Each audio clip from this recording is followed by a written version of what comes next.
exploring the edge of probably like the pathless path and the progressive path, the perfection of what is, this gratitude that Maria says for just the beauty of what is, or that some of the non-dual folks will just say, it's just this. That's what Woman Xandra was speaking of yesterday. It just is the perfection of what is. And then we were also celebrating the sense of, oh, I'd like more gratitude. I'd like more love in my life. I'd like more flow. I'd like to see even more beauty. I'd like to be in awe. Every time I see Jack, I'd like to be touched the same way I'm touched by when he talks about his wife, and just be in awe. How does that play in your system? Those two. Absolutely. Sometimes they call it radiant presence. We're just radiant presence as we are. Or my friend Raymond yesterday was speaking of, I am the light. Like we are the light of being. We already are. There's there's nothing in the future that's going to give me more than what's right here. Nothing better than what's here now.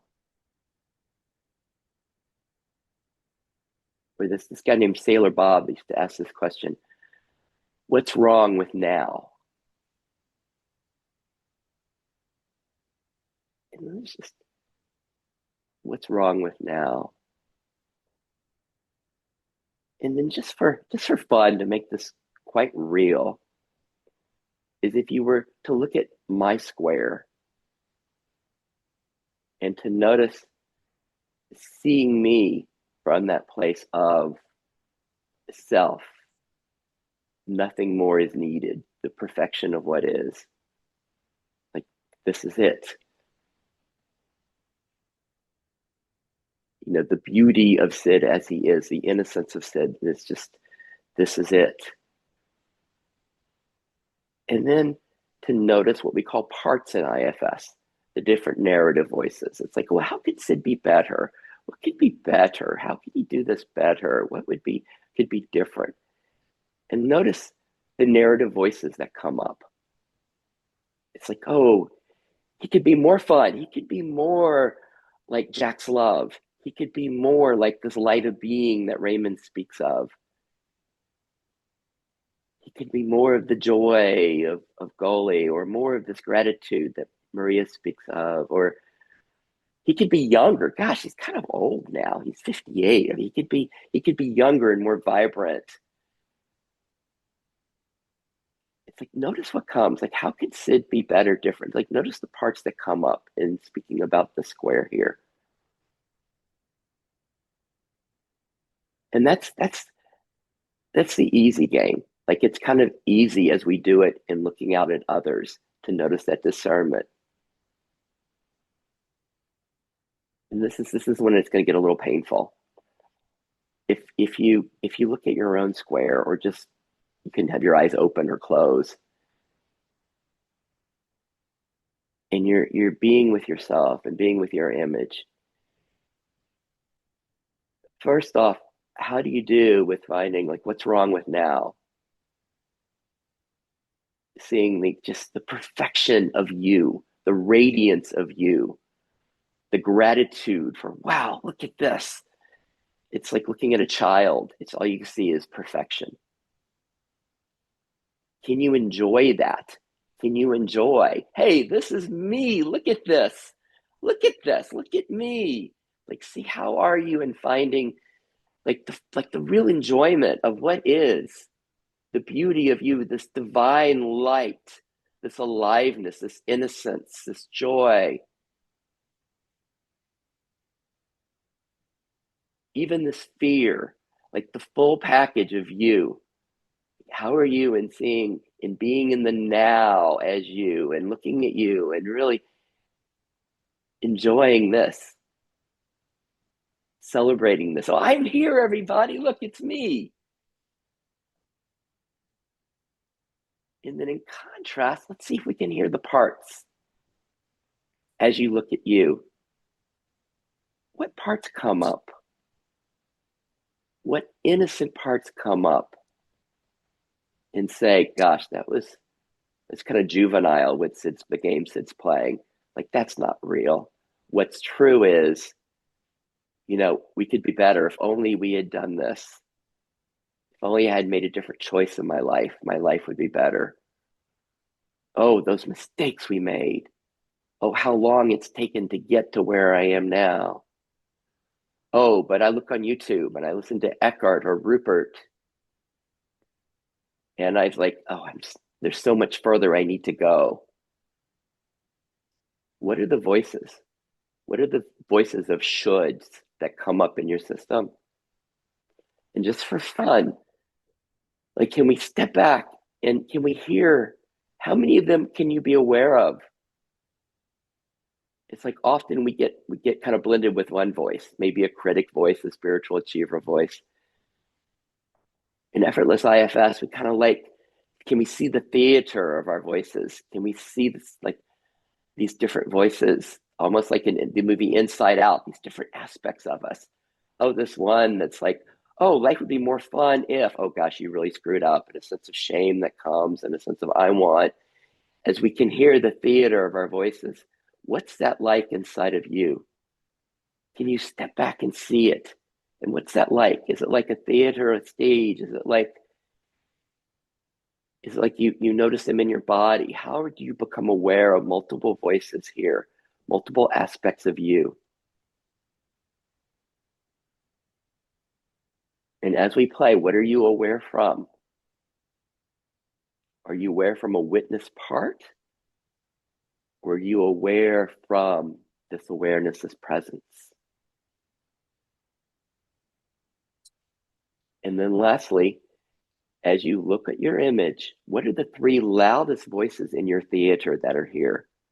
What are the three loudest ones? Often there's a should, an if only, often a sense of comparison. And if you could notice the three loudest ones in you, this is really pushing the edge, especially for Maria, who hasn't been with us a lot. If you can notice those three, and then where do you hear them? Where are those voices? Where do they appear? This one in me that says, gosh, my voice is really off today.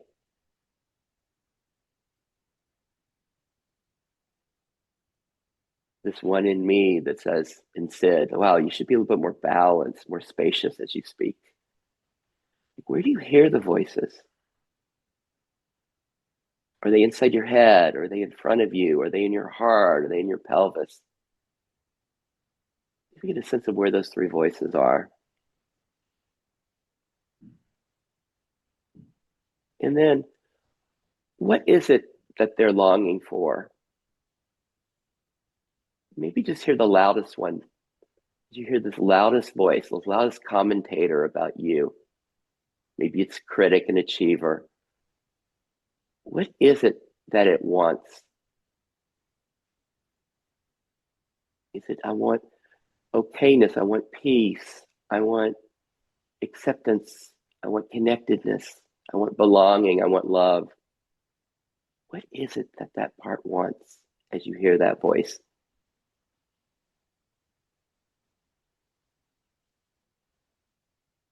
And again, where are you aware from? Is there a part that's helping? So I'll figure this out. I'll listen to that part and hear what it is. And can we zoom back out to this place of awareness? We're aware of our parts. We're aware of the loudest part that says, oh, Maria, Jack, Goldie, Sid, Raymond, something could be better.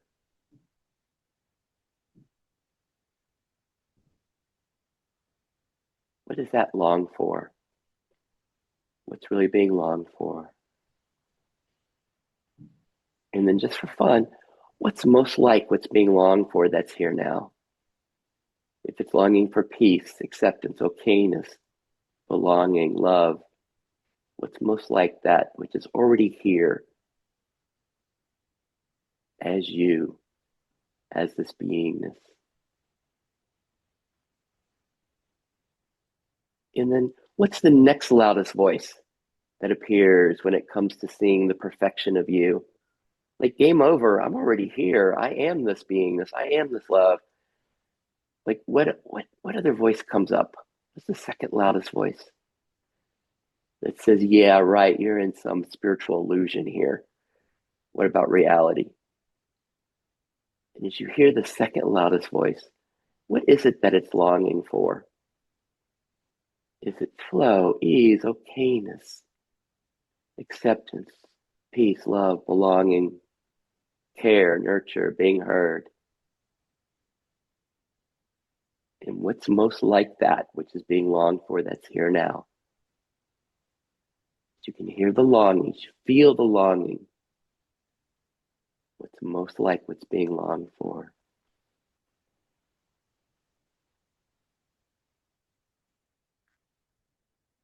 And then as we move towards a closure here, as we're aware of these voices, these narrative voices that come, simultaneously, can we also be resting as this now, this beingness, this absence of lack, whatever this is for you, this light of being, this presence?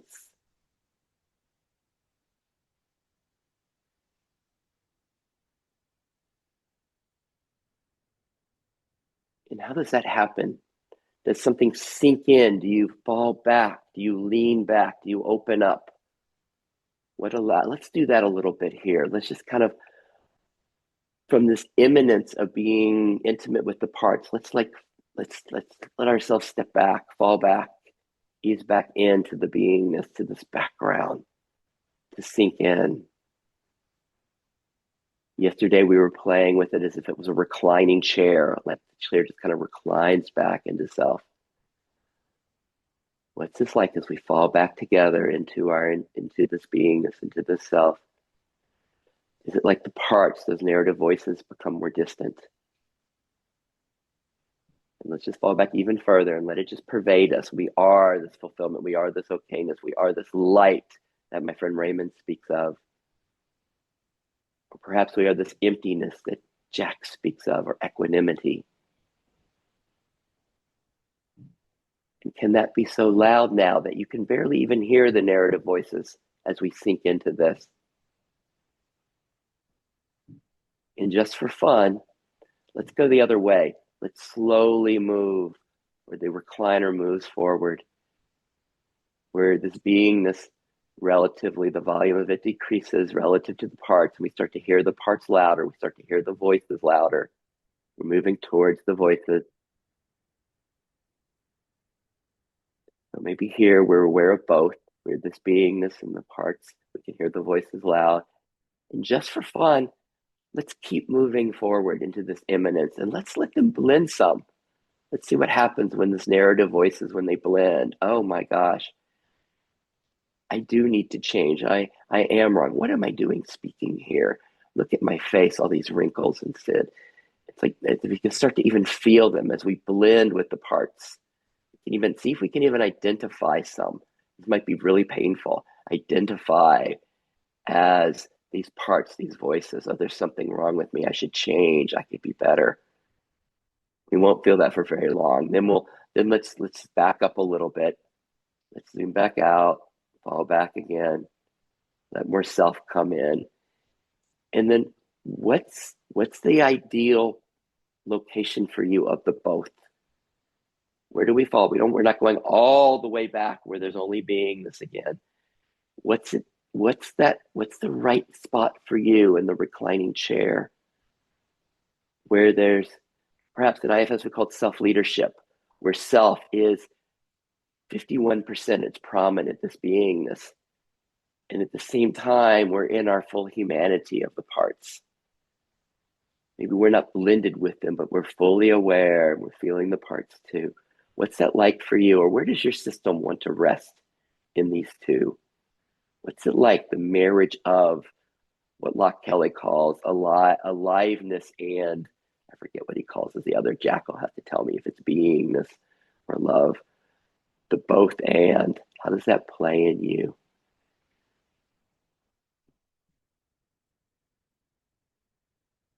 And then when you're ready,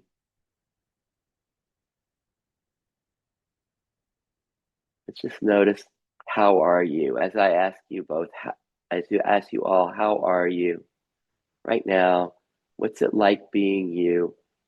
As we're aware of these narrative voices, these parts, that's what we're aware of, this background, this being, this how are you? And maybe just to soak there for 30 seconds. And can it be enjoyed? Is there an enjoyment of, oh my gosh, this being, this peace, this love, whatever that is, the enjoyment of that? And can there also be an enjoyment of the foreground? Oh, these parts, these precious, innocent parts that would like things to be different.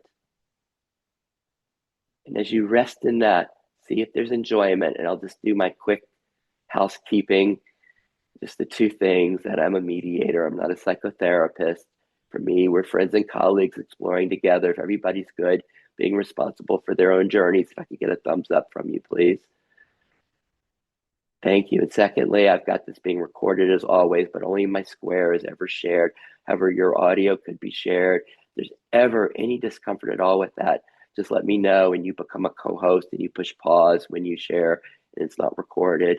That's my preference. However, at the end, if you don't do that, you discover, wow, I wish I hadn't said that. Just let me know at the end of the meeting and we'll delete it. If everybody's good with this that way, if I could get a thumbs up from you, please.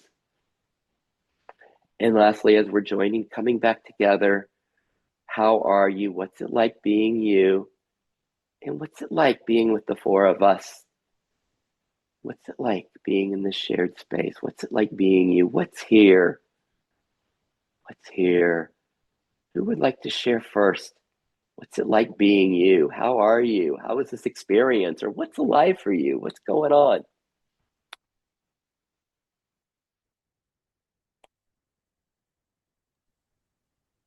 Raymond! Hey, so there's lots going on, Sid, but it's not busy. It's not busy with thinking. So there's not a lot of thinking happening. But there is another communication that's not in the form of thoughts, which is just that inner voice that we all have. We call it intuition and various other things. And when you were talking about reclining, and where, you said don't go all the way back into beingness, and I totally get what you mean by that.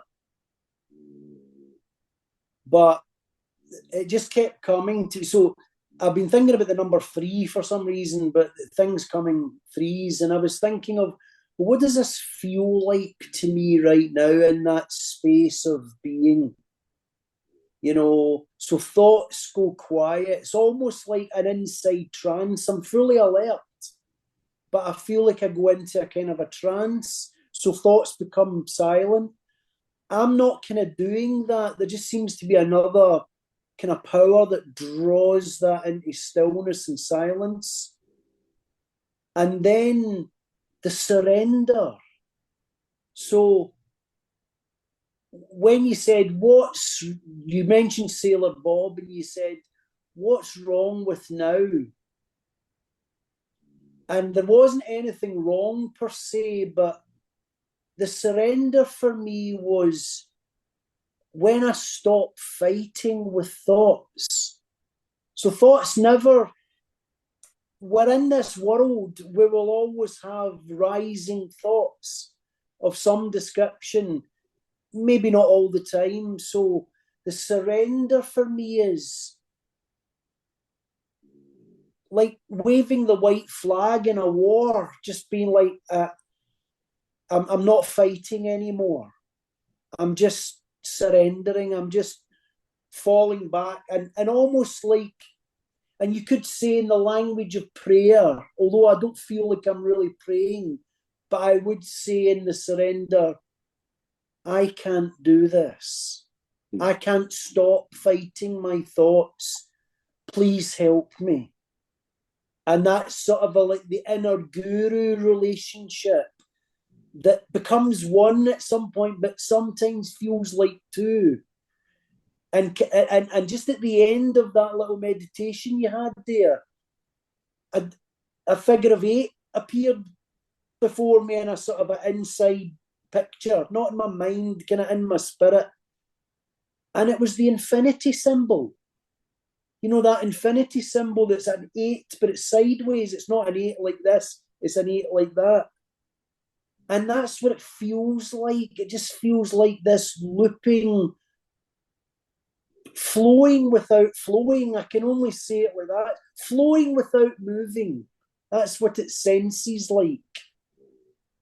But the surrender was the important part. The I can't do this. Please help. And when the thoughts stop, and I mean really stop, like they don't exist, I know that's not Raymond doing that, because Raymond's disappeared almost at that point. Raymond, I mean, the thought based me and the thought based voice that speaks, and I know it is me in terms of, you know, our common understanding, but the me disappears. And it's just a kind of trance like seeing. And it's almost like I've been surrendered rather than I've surrendered.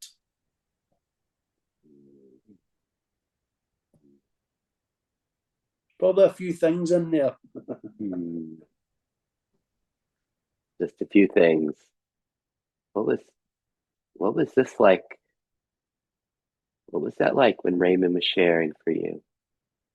Just like as I had you be with my image and my box, what was it like as Raymond was sharing? What parts arose in you? Sense of, can I understand this? About this infinity symbol he's speaking of. There's a sense of, do I understand that? What's that like inside of me? Was there a comparison? Was there excitement? What were the parts that spoke as Raymond shared? And then what was it like from this beingness to the shared being to just the enjoyment of Raymond, enjoyment of enjoyment. And then these things he shared when Raymond said, it's like a flowing without movement, this infinity sign, flowing without movement, a flowing without a Raymond doing it. Those are his words. What's your version of that? How does your system know that? And this is where it's fun. This is where we have the gifts of the four of us who are with you today, with in that we can just do our little tuning fork. And this is so much a part of IFS. It's like getting to know intimately these qualities of self, the way beingness appears and moves in each of us. And like we get to help each other dive in and feel into it. So as we have Raymond here, and if we're not sure what is this flow without movement, this infinity, if you can feel it in our friend Raymond, this being, what's it like when there's no Raymond here? We can feel that and get to know it, a little different flavor, a different key on the piano inside of us of self. And then Raymond says it was like a white flag as far as like not fighting the thoughts anymore. There's something that's surrendered. How does that translate to your system? This white flag, this surrender. What's it like when we don't fight our thoughts, when we don't resist our thoughts?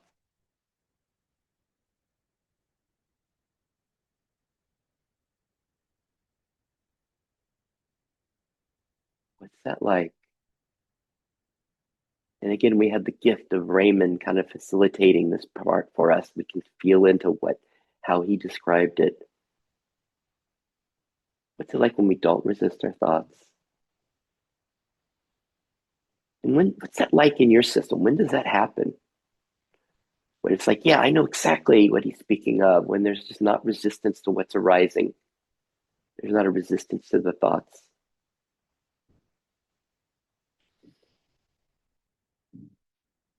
And he even said there was a sense of, I can't do this.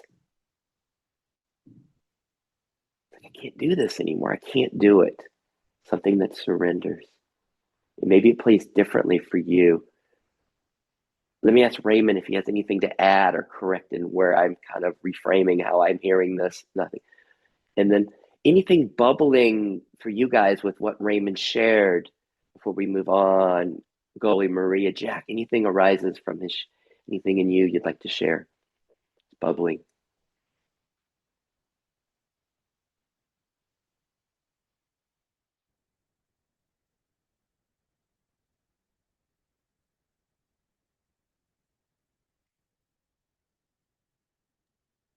I can share. Um, uh, Listening to Raymond, I had that. I have had that feeling of eternity always, and to me now, with my understanding, that eternity is that eight figure coming up and going back. For me, is like becoming the form and going as a being again. So becoming the form can be thought, can be me talking, can be me acting, anything, or the settle, more settle, like me breathing. With each breathing, I come to life, and with each breathing out, I go back to the being, and it's not in my hand. It just happens by itself. Uh, yeah, that's what I usually have from that. I mean, as long as this body works, that is, it's always is. And when you ask what is the loudest voice, um, first of all, what I felt as you asked, what is your feeling of the being or myself? That was just silence. That was my being in touch with my with the being itself. And then the loudest voice that you ask these days is always just honesty. I mean, being honest with myself. Because I realize when I'm not honest with myself, I cannot be honest with anyone.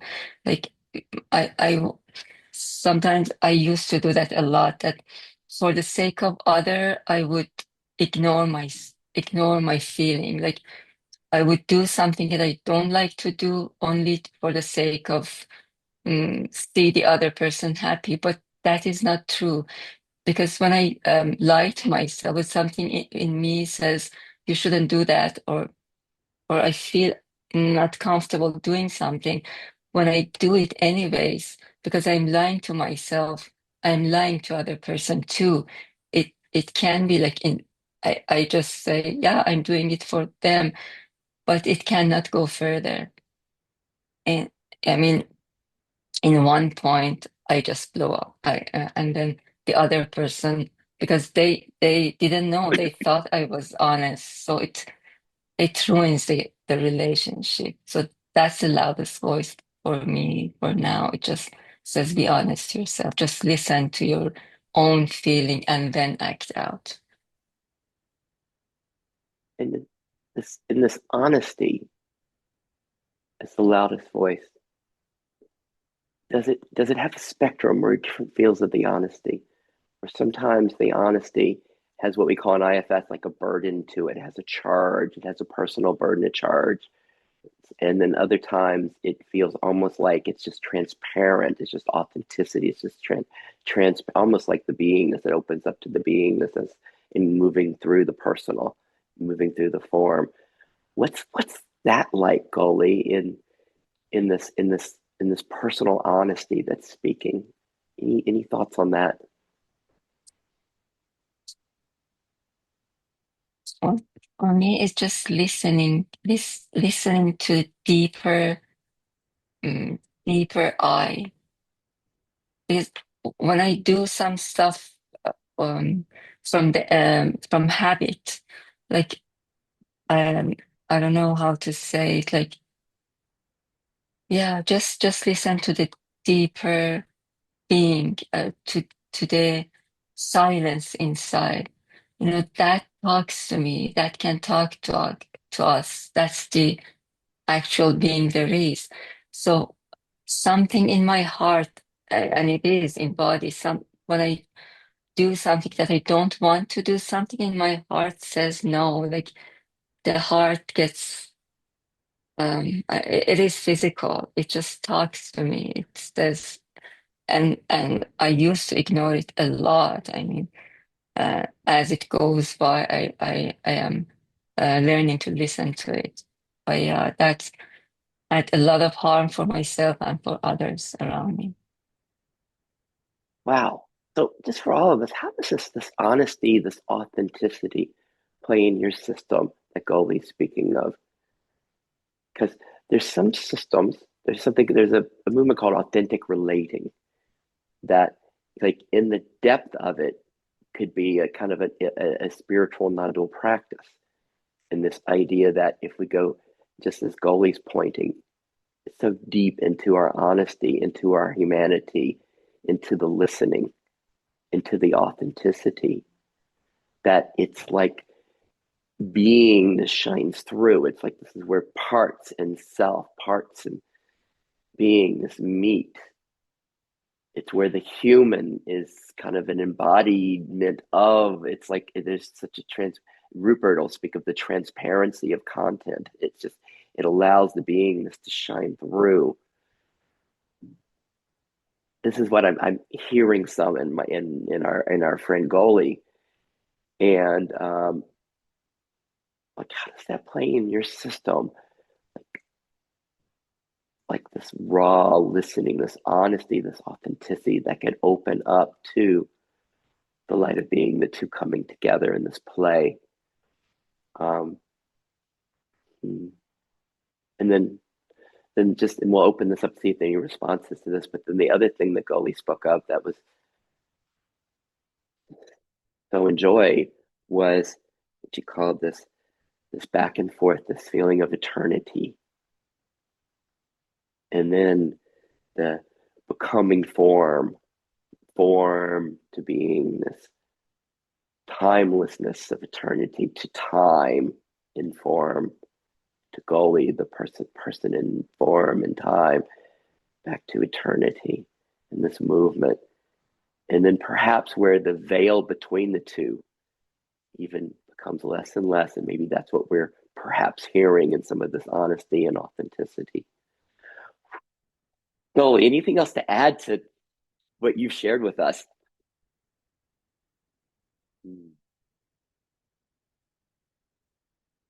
What's that like for us?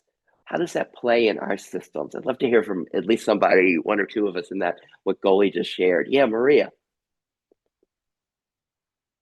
Yeah, I had an episode of dishonesty yesterday, and so it was really timely that Goli talked about this. And this morning, I sort of did a repentance and a confession to myself about it, and so as Goli was talking about it, and in my system right now, there's just a lot of forgiveness. There's a forgiveness from the light and the love that I am to the action figure, Maria, that, was dishonest and the motivations for that dishonesty, um, coming from pain and seeking safety and all of that. So I'm feeling a lot of compassion and forgiveness. Um, I also experienced, I loved how Raymond described that stillness and the flow of the infinity. Um, I wasn't feeling that necessarily, not in the way he described, but I did feel um, moving in and out of silence, moving deeper into, I guess, my heart, and the stillness and the silence there. And then just noticing when I open up to everything around me and how noisy it gets and how it affects my system. And then and I just felt this energy in my solar plexus and in my chest. Um, but there was a point at which I noticed the action figure self um, thinking and worrying and feeling the pressure of all of these things to do. And and there was again just seeing that and having compassion for that and being able to let it go, as if just like you appear sit there on the screen, like it's like it's I love your background because it just takes you out of the, I don't know, the environment of, the world around us. And you seem, and it's just, I don't know, there's just something about it that makes it easier to see the duality of life and and also to take things less seriously somehow. So I love your background and your shirt and your square. Um, but I was feeling a lot of yum um, today because I picked some lilac flowers. I went for a drive yesterday and I picked a bouquet of lilacs, and the fragrance is filling my space. So I was feeling that. I was feeling a lot of love in the same way that Raymond described of that. I'm not going to fight. I refuse to continue to fight.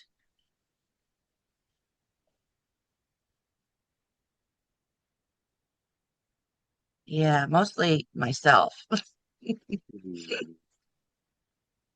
We just invite everyone as we hear Maria speak about feeling a lot of love and this sense of yum from the lilacs, the yum, the lots of love. It's like we don't want to miss that. Like, are you able to enjoy that? And it's like, how does that resonate? It's like this love that's here. Can you feel it? This resonance. Just enjoy that and enjoy how it. What's this love like inside of each of us? This yum, this lilacs. This. Why would I want to fight? I'm just not going to fight. I'm just going to enjoy. Wow, this love that Maria's offering us. And then Maria spoke of this forgiveness, this compassion for her parts. And I'm wondering what that's like inside when we have this compassion, this forgiveness to aspects of us.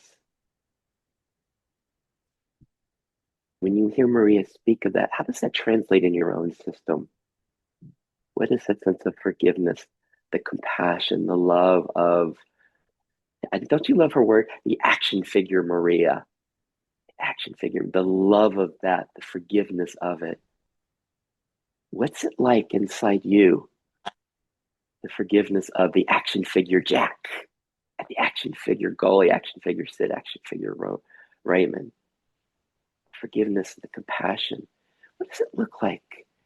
Is it like, often I use this image of a hot tub. Is it just like the soaking in a hot tub? Is it this light that Raymond speaks of? Is it is it a sense of a maternal love being hugged? It's like those aspects of us, that action figure. It's like I love this image. Sometimes there's a sense of hugging ourselves. It's like, oh my, is it like that? What's it like when this compassion for our action figure, for our parts are here? We heard the sweetness of how it plays in Maria. We were hearing that. How's it play in each of us? And then to push the edge a little bit, because I call this effortless IFS, is there anything you have to do for this compassion to be here, for this love to be here, for this forgiveness? Or is it possible that it's just here? Like this silence and flow that Raymond picks up. Like this eternity that Goli speaks of. That the compassion and forgiveness are here. That your parts are soaking, are being held in that. And then what's it like for your action figure, for your parts? Can they feel it? Can they receive it? Do you have some that are like, oh, this is so yummy. I love this more than anything, being held in this. In Maria's love, and Sid's love, and Jack's love, and Goli's and Raymond's love. They love it so much. This is what we really want. And do you have other parts of you that are like, oh, this is a really nice idea, but it's not getting through to me. You know, parts that are like, wait a minute, there are things that need to change, there are things that need to be done, and they're not really feeling it. And is that okay? Can we just have compassion and love for those parts too, just the way they are? And they're just equally loved, and there's not a problem here. What's it like?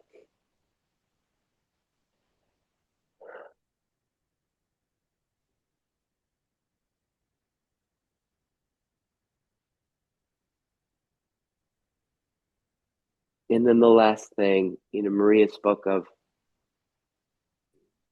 as she was bringing us into these beautiful spaces, she also spoke of, and then there's an opening up, and to hear the noisiness, to hear the noise.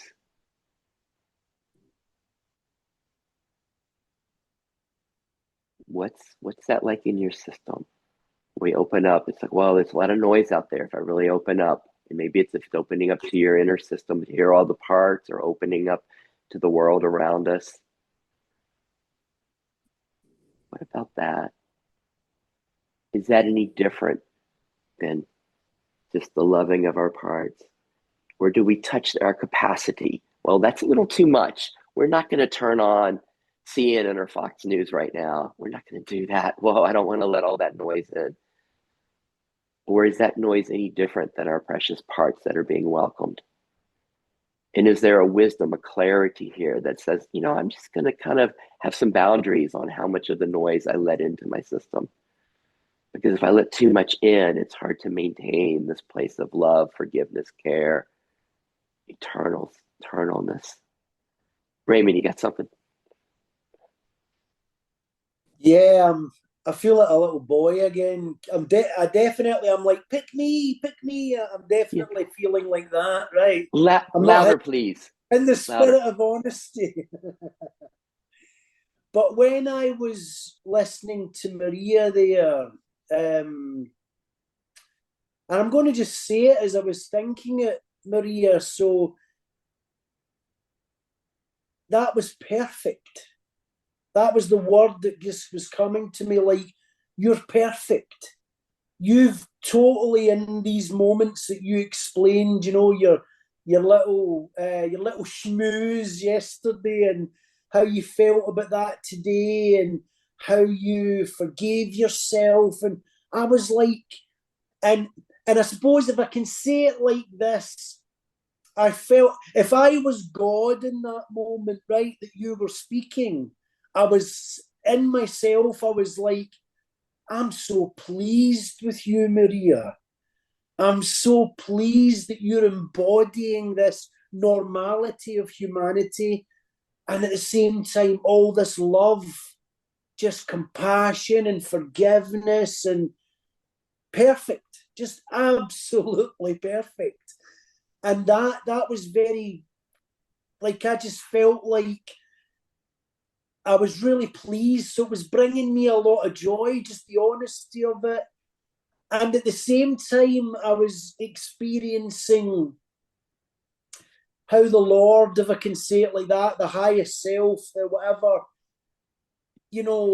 speaks to me Um, and it was almost like he was speaking to me about you. He was like the Stevie Wonder song, "Isn't She Lovely?" Do you know? She was like, "Isn't she just lovely?" Just like, Give us a and as an couple lines, express, Raymond. Give us a couple lines of the song. I can't even think about it now. Isn't she lovely? Isn't she wonderful? Do, do, do, do, do, do, do, do. I don't know all the words. But yeah, so it was just a pleasure. It was just joy. It was just real pleasure, Marie, just watching your honesty and also the thought that came to me, last thing said, the thought that came to me was, what would you have had as a purpose today, Maria, to love and forgive and compassion to, if your little schmooze hadn't happened yesterday? So it's almost like it was set up like that. I'm going to do this and then I'm going to love it. like a little game with yourself. And that's the fun, because that's how I feel about certain habitual things, or the Raymond that appears. I love Raymond. I really love him. I love all these broken little bits, and he's, like you're saying, dishonesty, or sometimes I'm as wise as a serpent and sometimes I'm as innocent as a dove. It just depends on the circumstance. Lovely. I feel lovely. That's how I feel. I feel lovely. You made me feel lovely. Wow. Like how that touched, moved, inspired our friend Raymond. And just want to add, 'cause sometimes some people have had different experiences of when the word God has been used in their history that can touch things. And just as Raymond speaks of that, can we hear how deeply, what can we hear beneath the word God, to how deeply our friend is touched, and how it was like, whoa, this just resonates as such truth for me in what Maria's was saying, such deep truth. How was that, Maria? What was that like hearing all this from Raymond? It was lovely. Surprising and perfect again. Wow, just confirmation from God. Yeah. Thank you. Thank you, Raymond.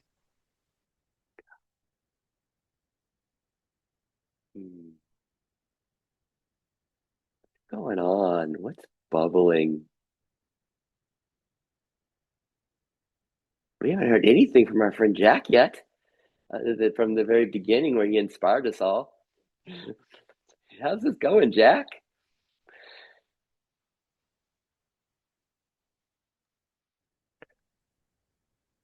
I kind of had to really dredge for parts, I guess. They're all feeling pretty satisfied. But there's a part of me that wants to be entertained. Okay.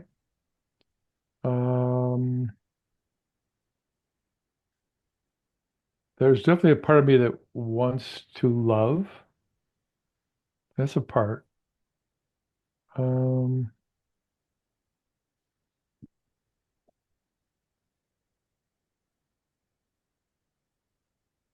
then there's my shoulder, my left shoulder part that's kind of hurting. Let me pause for just a minute here with just Jack. This for all of us, as we hear Jack sharing about his parts here. First, to notice, what's our response? What's it like? How are we being with him? What's coming up in our system? What parts are at play? And what's it like as we meet him in this? And then as he describes these parts, are these just his parts, or can we find, just as just as Maria was speaking about this forgiveness and compassion and love, and we could all feel that and know, like, whoa, she's speaking about my system, and finding that resonance.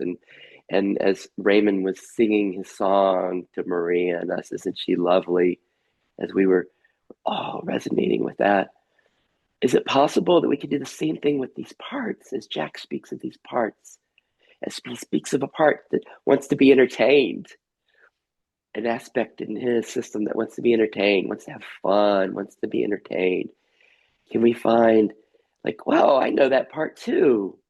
And as he speaks of a part that wants to love, wants love, to love, can we find that too in our system?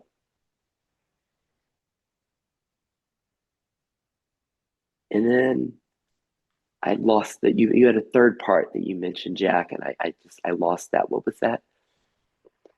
Oh, my left shoulder hurts a lot of the time. It's talking to me.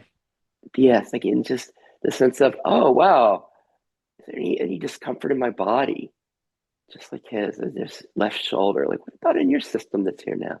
And that'll be included in this grand celebration of what is in the eternal and the form, these expressions of the form that Jack's speaking of. Can we enjoy that as we enjoy it in Jack? Can we enjoy it in our own system? Or is it a problem that Jack's shoulder hurts, that my back, Sid's back hurts? Please go on, Jack.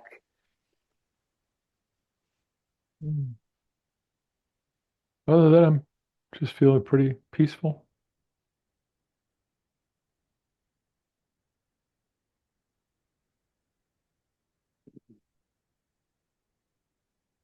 That's kind of what's going on.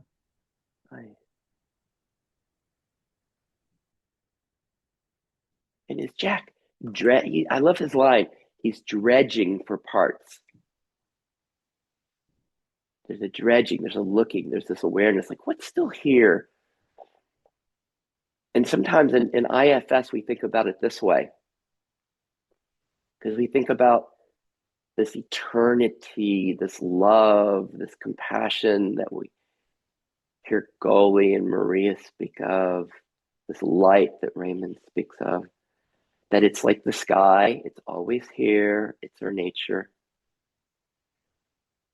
And that it's just obscured from time to time by any sense of lack or want or resistance. And we just call these parts, anything that wants something that can block our nature. And then in this game, like Jack's been doing this for a really long time, and his system is so subtle. And there's just a continuing to look. It's like, what's still here that can block or obscure this beauty that I am, this radiance that I am? Like, what's the difference between me and Thich Nhat Hanh or Ramana Maharshi or Rumi? This light of being that shines, this diamond that I am. And just we get to, it seems to be a game sometimes to notice. But at the same time, we can be playing that game while concurrently going back to where we started, this complete perfection that we are, that I mean, how could anything better than this beauty of what we are? How do you relate to it with Jack sharing the sense of the dredging, which can be kind of an intense word, but just an awareness of, in IFS, we call these the self-like parts, the parts that are so difficult to see. They just feel like they're being the ones that are kind of hidden. Like again, Byron Katie says she hasn't felt stress in 30 years. It's like, if there's any sense of when contraction, anxiety, something that obscures the beauty, if we're seeing anyone in the world not as beautiful as this radiance, as perfection, then that helps to highlight what Jack's speaking of, the dredging of what remains in our system. Not it's a problem. It can just be a really fun game. Where do you go? How you do it? What I just said, Jack? How am I doing? And this is like Sid's I'll tell you, framing of what you shared. yeah, I'll tell you that before the meeting, I let my parts sort of look at the three doors that you advertised. and let them sort of speak their mind about, because it became really obvious that different parts definitely connected differently with different doors, right? But each part would probably pick a different door, you know? So that became really obvious. And then there's this really part that likes to analyze things came out and just really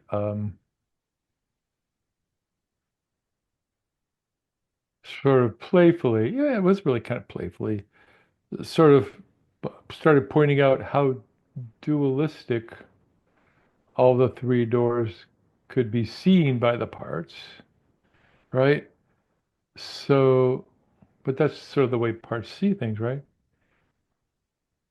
And then it got into, then it, and it, I have a whole half a page here what they wanted to say, but it ended up, um,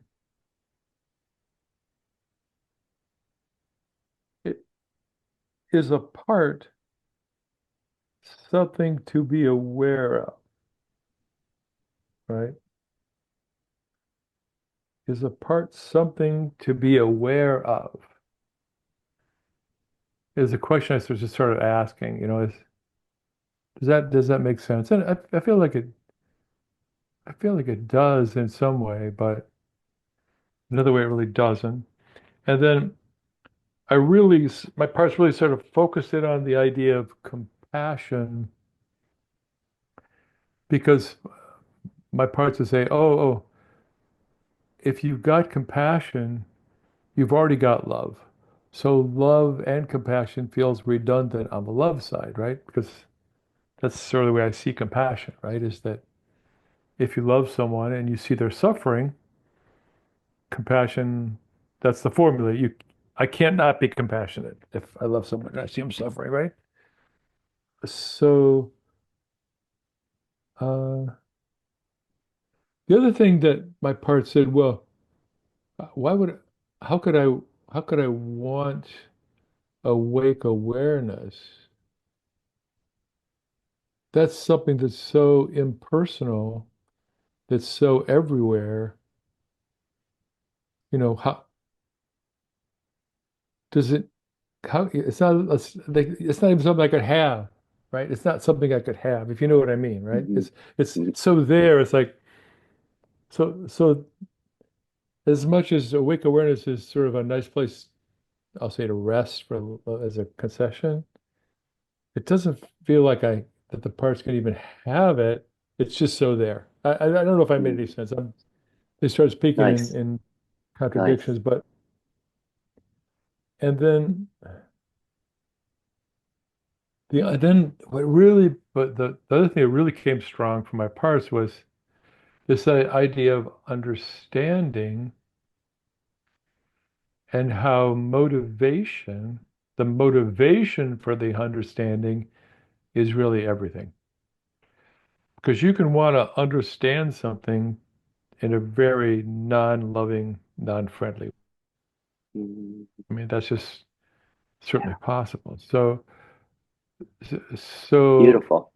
it's so I realized that wanting to bump up against a good intention was maybe more important than, I mean, understanding helps, but the motivation behind it is key, I guess. That came up really strong in the door. So I was just kind of my parts are kind of playing with the doors and I do think that all the doors are a way you could describe capital S self. So don't get me wrong.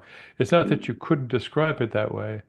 It's that it was just funny the way all my parts reacted to it, and the ones that liked one would make question the other ones, and the ones that liked the other one would start you know Mm, questioning the other one. So it was an interesting exercise, but nice. Let me check in with everybody on this. This is a lot that Jack just shared. The first question is, what's it like hearing all of this from Jack? Is anything that he's sharing foreign to you in our shared humanity? Can we can just as we include all of these voices that we're hearing, what we're hearing from Jack, and this also this intellectual brilliance that's there in his system. It's like, can all of that be included? And to notice what parts arise in you. Jack's also often really helpful in bringing us back to the non-dual. And then he also, like, I often forget about this. Like, I put this game out to everybody with the doors. It's like the promoting today, and we haven't even talked about it, that he speaks of the idea of those three doors, right? It's like, if you ask your parts what they really long for, is it this, would it be like someone like awakened awareness, this clarity at door one, door two, this infinite love and compassion, or door three, this depth of understanding? And these are all, in Rupert Spira words, concessions, right? We're trying to help walk parts back to finding that what they're longing for is here, is their very nature in playing the doors game. But how about what Jack said, understanding, to be understood, the sense of what is the motivation to understand somebody or to understand a part? This is a big deal. This is a real big deal in our system, because in IFS we say it is self, it is beingness that heals. It's not parts that heal other parts. It's this beingness in meeting parts. And so it's the difference between like a therapist part of us, a healing part of us that has an agenda, the motivation that's wanting to understand and care for and meet, but there's an agenda there, as compared with meeting a part or meeting another from this beingness, just wanting to understand, the sense of a curiosity. Tell me more. I want to know it all. But there's not an agenda there. It's very different. Like, just notice that subtlety in your system. Between if there's a little agenda, there's a want.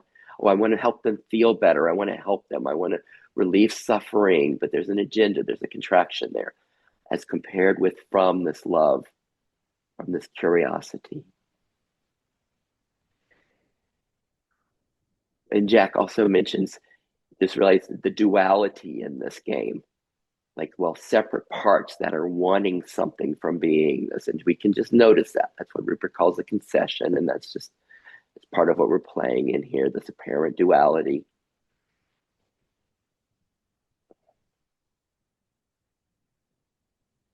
Hmm.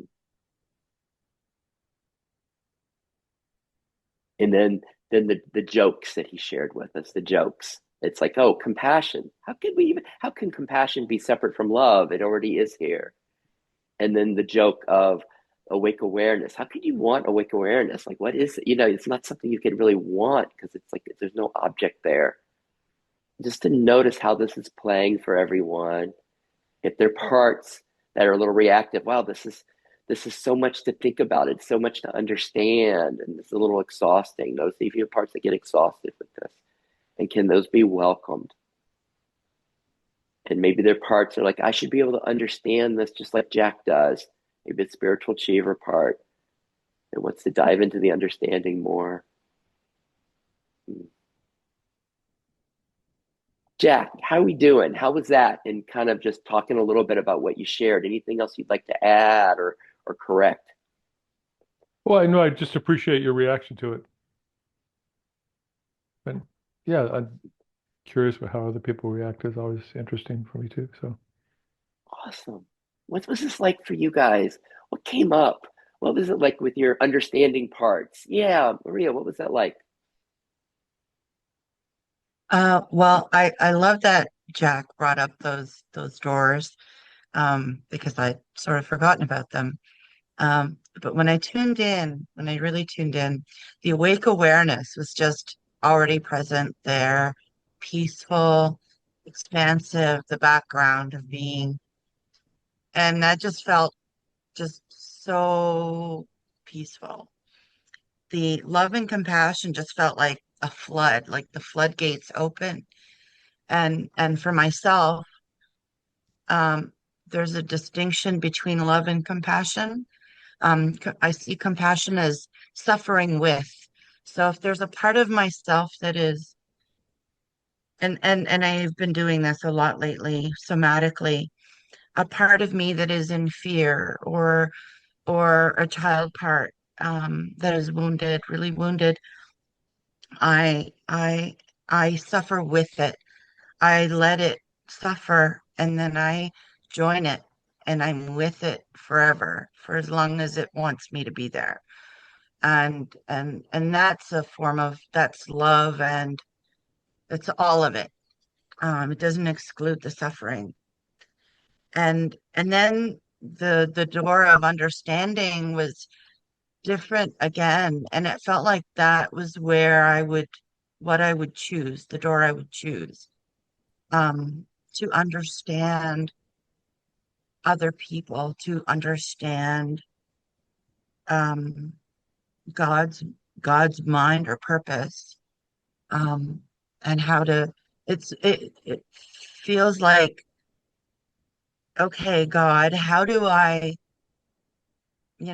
understand you and translate that to how I understand humanity and what we're all going through. And then one on one, how can I understand the person in front of me in a higher, not just a, but I appreciate that Jack made that distinction about motivation. And the motivation, for me, it became very clear that the motivation was um, a compassionate understanding.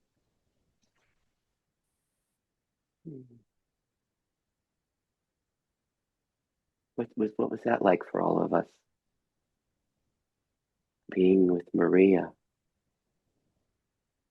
She shared what's it like in her system with the three doors, with the awakened awareness, with the love and compassion and the understanding.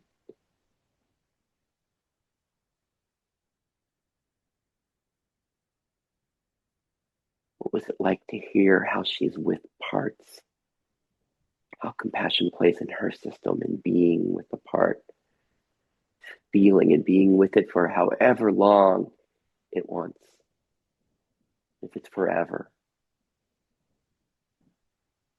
And here in Sid, I felt humbled by Maria's description of the third door of understanding,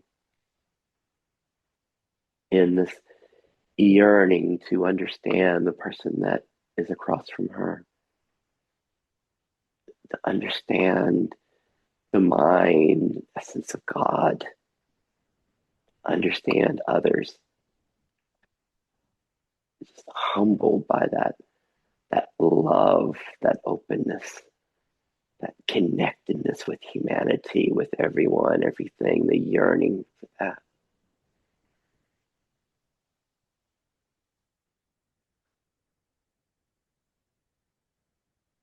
What was it like for you? Open the space. How's it going?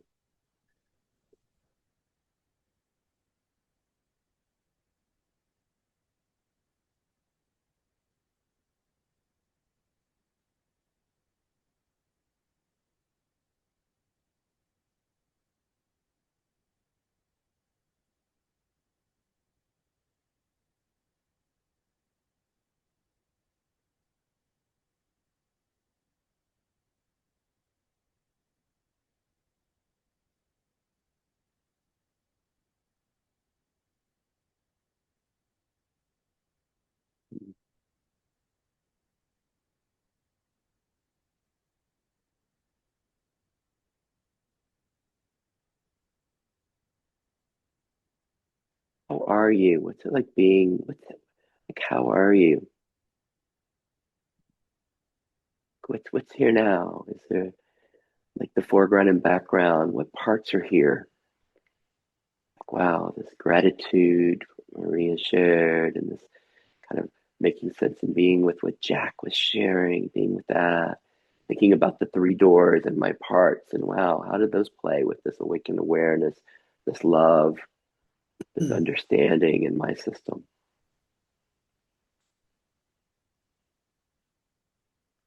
You got something, Raymond? Yeah, so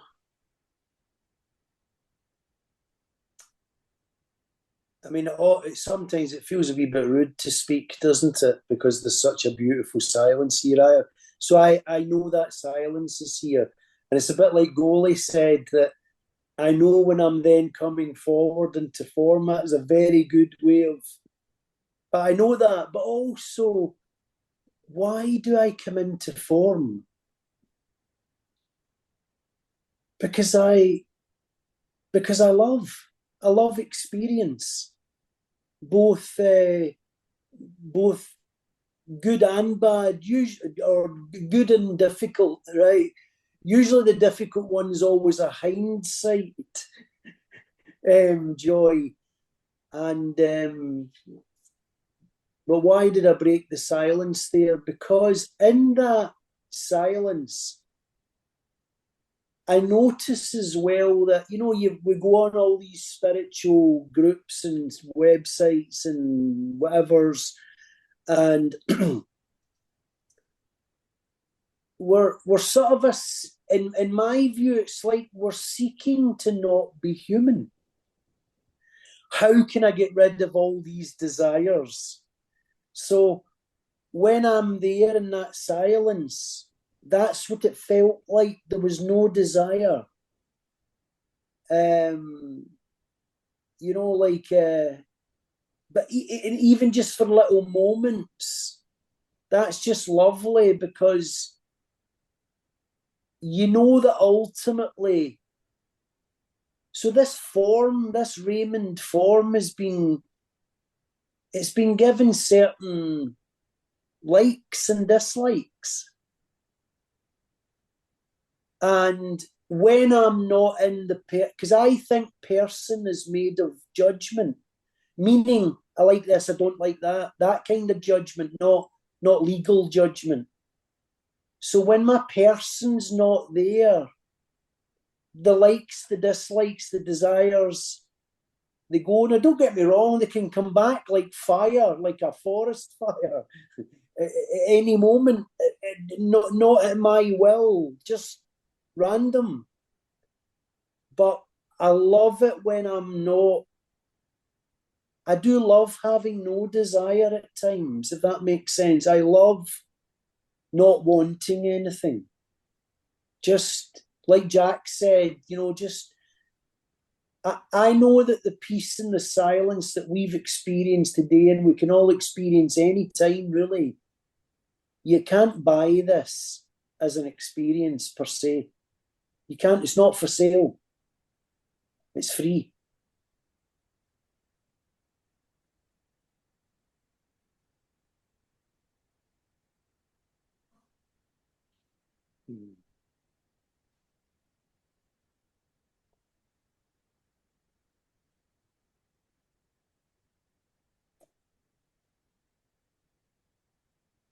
This like this peace, this silence can't be bought. Raymond describes free here. As Raymond describes how his system values this peace and silence. What's it like in your system? I have I have a picture with the person saying, desire is disappointment.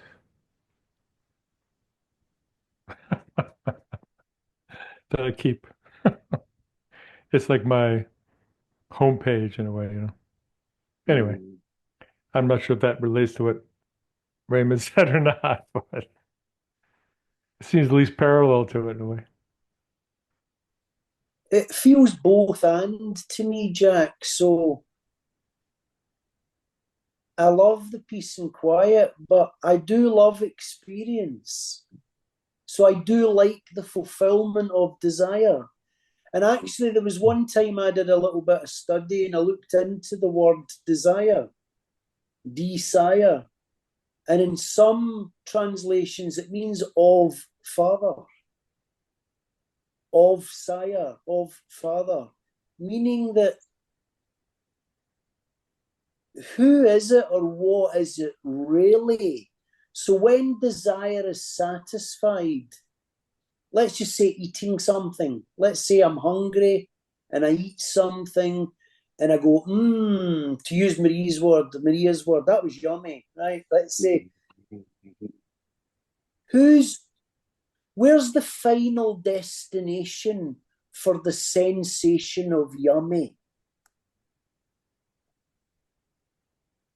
Who's really feeling desire? Who's attached to the wires that connect to my nervous system? Who's experiencing all of this? Is it not the invisible? And if it wasn't so, why does everything appear both good and evil? If not for experience. Here we are, this very subtle edge, the subtle edge of the game, the exploration again, as we speak about likes and dislikes and desire. And as Raymond speaks of why do I choose to go into form? Why do I love being form? It brings us back to Goli when she speaks of eternal, and then the loudest voice seems to be this honesty, this humanness that's what's arising, this authenticity. And so here's my question. As we play with the likes and dislikes and desires, can we find even a discernment in that? Kind of like what Jack was speaking about with compassion as far as the motivation, or for understanding the motivation for it. And it's like, can there be this desire when it's from a place of almost like not fully believing or blending or identifying with it, like not fully believing, oh, I'm going to be happy if this desire is met, and if it's not met, I'm not going to be happy. If there can be, it's like that's what we call when there's a burden there, when it's really like a burden coming from lack. Like, can there be the play of desire when it's more just this fullness of life? I mean, Rupert Spira speaks about it. I just mentioned Rupert because Goli and I had that in common. We spent a lot of time with him. He speaks of coming from this place of fulfillment. It's like, can desire come from this place where Maria was, of this compassion and love? And then there's desire. Oh, I really want to understand more. Or, gosh, I'd really like that chocolate ice cream. But it's still, that's Sid. I love chocolate ice cream. But it's like, but it's not really, but if we don't get it, there's not really suffering involved. Like, how does that play? Anything bubbling with that one? Yeah, I'll say one real quick thing. My kind Buddhist teachers call that, oh, I'll be so happy when I just got that wonderful meal. Whatever that is, right? They call it changing suffering. They call it changing suffering because it comes and goes like, oh, I finally satisfied that. But like you say, is that going to lead to, the happiness of awake awareness? Probably not. Is it going to keep you alive? Well, it might if you're if you're trying to keep your biology in homeostasis, right? So yeah, I guess that's why that desire is disappointment sort of saying rings true because it for me it points out that desires lead to changing suffering, not to any kind of a lasting Mm-hmm. happiness. But hey, I'll do changing suffering for people if that's what a little bit of changing suffering. That's okay. I mean, I'm not gonna. I do changing suffering, but I realize that it's not an ultimate source of happiness. So Yes, there and you can we go. find a discernment from that? We could, like, this desire that Jack's describing, where on the other side of it there's like this unhappiness or suffering, where there's desire that doesn't lead to that, where it's, can that play in your system? I see a little nod from Goalie. Where do you go with that, Goalie? Yeah, I just from what I got from all the talking, and I can relate to what Jack said, all of those. I think as long as we suffer from the part or from the desire or any of those, they all have something to teach us. Because if I am the silence or nothingness itself, if the real I doesn't identify with anything, but when I suffer, it means I am mistaking myself with that form, or um, or I am identifying wrongly with that form. Um, Although the form is not permanent, I am permanent.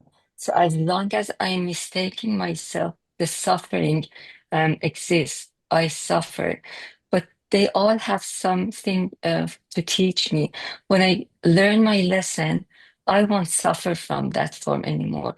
That can arise, like physical pain can be there, or anything else that causes uncomfortness. Like I won't feel comfortable with that, but I don't suffer anymore because I don't mistake myself with that form. I know that comes and goes, and that can be desire, that can be happiness. If I mistake myself with that feeling of happiness, and then it goes, the form goes, and I feel sad again. So that is not real. I identified myself with that. I am none of those. I am the permanency, the being that everything is happening in it. So if what is happening in me makes me suffering, there is something for me to learn. When I learn my lesson, I won't suffer anymore.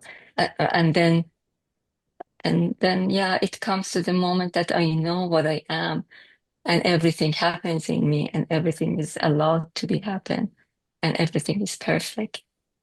There is nothing good or bad. Just perfect.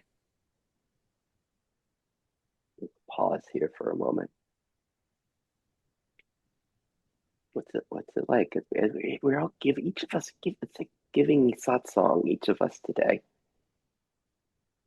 giving this speaking, this resonance of this beingness. What's it like to hear Goli? I am the permanence of being. Everything is happening within me. What's your way of translating that? How is that true in your system? What are your words for that? When I mistaken myself, when I misidentify, I suffer. Goli says, how is that true for you? What's your way of speaking that?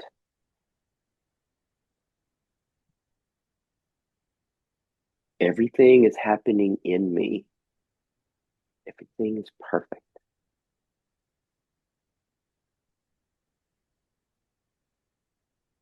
What's it like when we glimpse through Goli's invitation here, when we see through her eyes, when we know this in our system? Everything is happening within me. Everything is perfect just as it is. I only suffer when I misidentify with what comes and goes. I am the permanence that everything is happening within.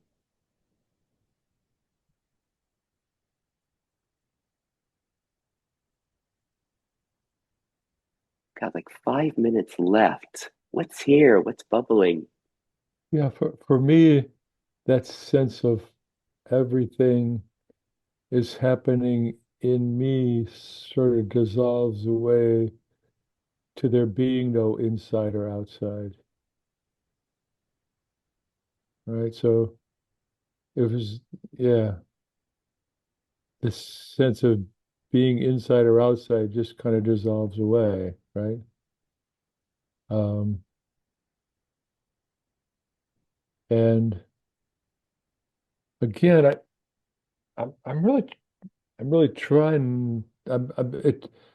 For me, suffering dissolves away when I don't turn my back on anything, even the part that, once it turns back on stuff, I mean, or even the part that starts to add the extra stuff on the pain that turns it into suffering, right? So I can see when I'm sort of slathering on all the stuff to make suffering happen out of Just whatever it is, right?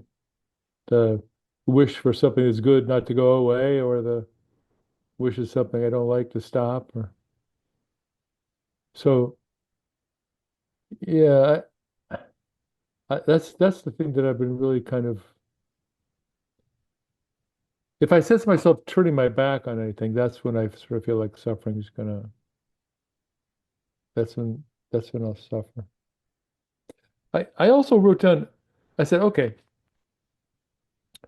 there's sympathy, there's empathy, there's compassion, there's pity, there's emotional contagion, there's altruism, there's kindness.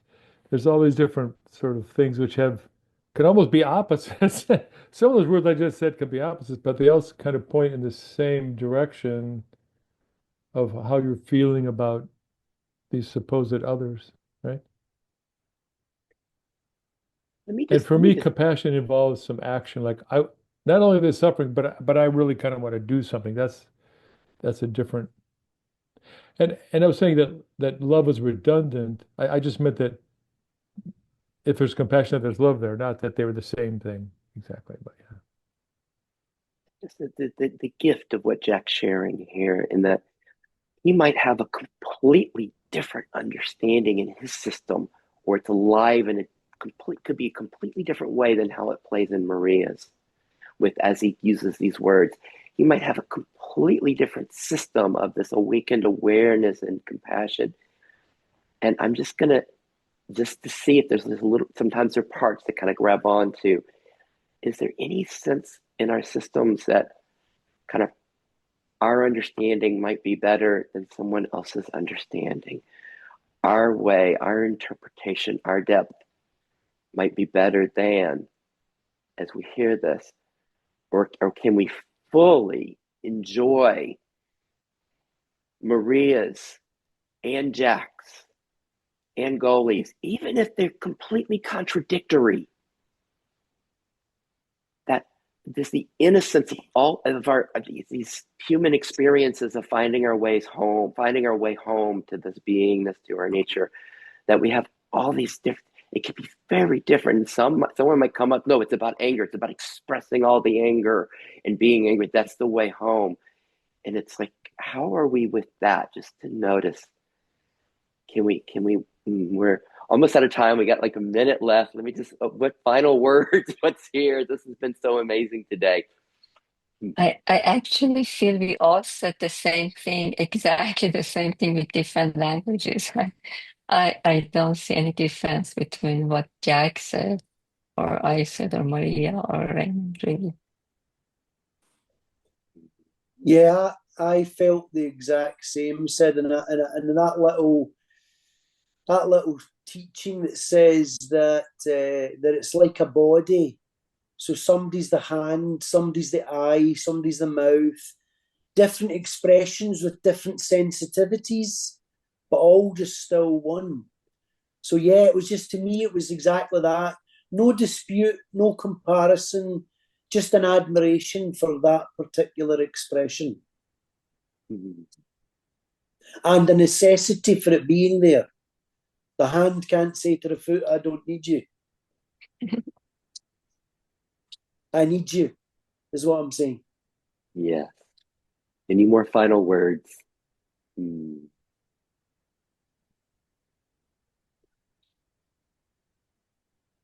I just would like to say this was one of my favorites today. I just loved it so much. Maria, it's such a treat having you. Please come back more often.